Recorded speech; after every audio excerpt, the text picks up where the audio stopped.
welcome back to the Why channel.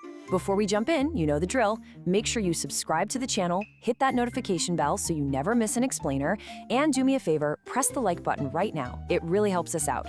Okay, let's get into it. Picture this. You're in a public restroom, an airport, a mall, doesn't matter, and you can't help but notice that gap, that big, awkward space at the bottom of the stall door. It's a totally universal experience, right? And it always makes you ask the same question. I mean, really, why? This is supposed to be a private space, but there's this design choice that just seems to fly in the face of that. At first glance, it feels like a total design flaw. You think, okay, they must have been trying to save a few bucks on materials, or maybe someone just messed up the measurements. It seems like a sloppy shortcut. And let's be honest, it's a universal annoyance. It's that awkward truth of public restrooms that we've all just kind of accepted. We see it, we grumble about it, maybe we try to position ourselves to minimize the, potential for awkward eye contact with someone's shoes, and then we just get on with our day. It feels like a lazy compromise we're all forced to live with. But what if I told you that everything you assumed about that gap was wrong? What if it's not a mistake, not an oversight, and definitely not a cheap shortcut? What if that gap is actually one of the most thoughtful, intentional, and multi-layered design solutions you interact with on a daily basis?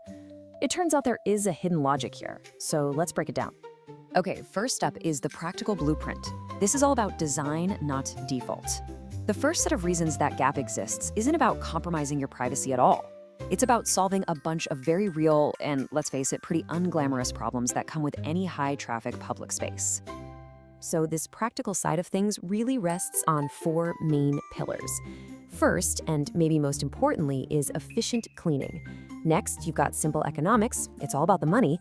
Third is ventilation, which is crucial for obvious reasons. And finally, there's a really surprising historical reason that goes back more than 100 years. Let's start with cleaning. Imagine you're in charge of maintaining the restrooms at a giant stadium or a busy airport.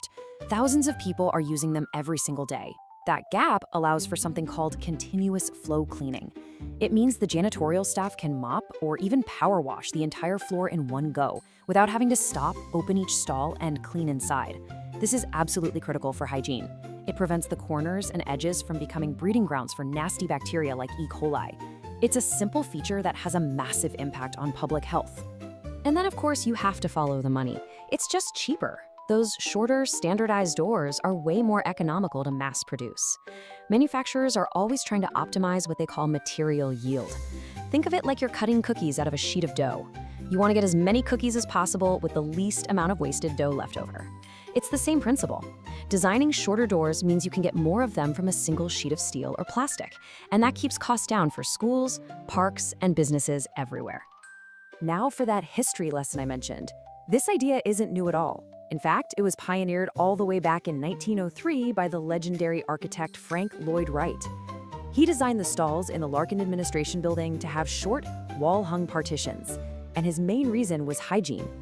He understood that getting rid of those floor-to-wall corners was the best way to eliminate the places where dirt, moisture, and germs love to hide. It was a revolutionary idea for public sanitation at the time. So, we've got cleaning, cost, and history, but that's really just the beginning. The logic behind this design goes way beyond the practical stuff and into something much, much more important: human safety. That gap is so much more than meets the eye. It's an invisible safety net. But before we get into the safety part, let's just acknowledge the feeling we all have. It's real. A survey found that 72% of Americans, a huge majority, feel like these stalls just don't offer enough privacy. And that's a completely valid feeling. It creates this real tension between our desire for personal space and the way these spaces are actually designed. But here's the other side of that coin: 9 inches. In the United States, the Americans with Disabilities Act, the ADA, legally requires that accessible stalls have a minimum of 9 inches of toe clearance from the floor. This isn't a design suggestion, it's federal law. It's there to make sure that people who use wheelchairs have enough space for their feet and the front of the chair to maneuver. So right off the bat, a big piece of that gap we all notice is there for the crucial purpose of accessibility. And beyond accessibility, that gap is quite literally a lifesaver. Think about it. If someone has a medical emergency inside a locked stall and collapses, they can be seen. Someone walking by might notice feet on the floor and call for help. And when help arrives, first responders don't have to waste precious seconds trying to break down the door. They can slide underneath to unlock it and provide aid. It's even an escape route for you if the lock ever jams.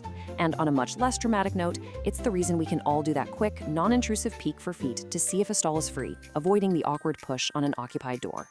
This all ties into a fascinating field of design called CPTED, which stands for Crime Prevention Through Environmental Design.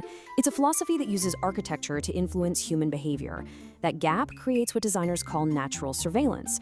By removing the expectation of 100% privacy, it subtly discourages inappropriate or illegal activities like vandalism or drug use. It's a quiet, built-in way to help keep public spaces safer for everyone. So, when you put all of this together, it creates what we can call the privacy paradox. It's this really interesting psychological clash. It's what we say we want, total, absolute privacy, versus what we actually need for safety, convenience, and peace of mind. And you can see this paradox perfectly in the data. We already know that 72% of people want more privacy. But look at this. A whopping 86% of people say they would support technology like smart indicators or digital displays that show which stalls are available. Think about that. We're literally asking for the exact same information that the Gap currently gives us. Is the stall occupied? We just want it delivered by technology instead of a quick glance. And that is the absolute core of the conflict. We actively dislike the Gap. But whether we realize it or not, we have come to depend on its function. We rely on that visibility to quickly find an open stall, and we subconsciously benefit from the massive safety net it provides, all while consciously wishing the thing wasn't there in the first place. So where does that leave us? Is it possible to solve this paradox? Can we finally get the privacy we all say we want without giving up the safety and convenience that we actually need? Well, the stall of tomorrow is trying to do exactly that. The big trend right now is moving toward what people call European-style stalls. These are the ones that go from floor to ceiling, offering complete visual privacy. But it's not a simple switch. There are major trade-offs. You get that privacy, but the costs are much higher. You need more expensive, durable materials that can handle moisture in an enclosed space. And because you've cut off the main airflow, each individual stall might need its own light and ventilation fan. It's a much more complex system.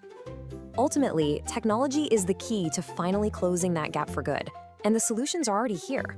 Smart occupancy indicators, the simple red and green lights, can tell us if a stall is free. Touchless doors and fixtures improve hygiene. Advanced materials can handle moisture without needing a giant air gap at the bottom. The point is, technology can give us all the benefits of the old gap: occupancy info, safety alerts, better hygiene, without the one thing we all hate: the visual compromise. So in the end, that simple, annoying gap under the bathroom door forces us to ask a much bigger question about how we design our world.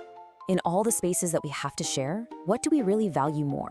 The feeling of absolute individual privacy or the collective benefit of an invisible and sometimes life-saving safety net?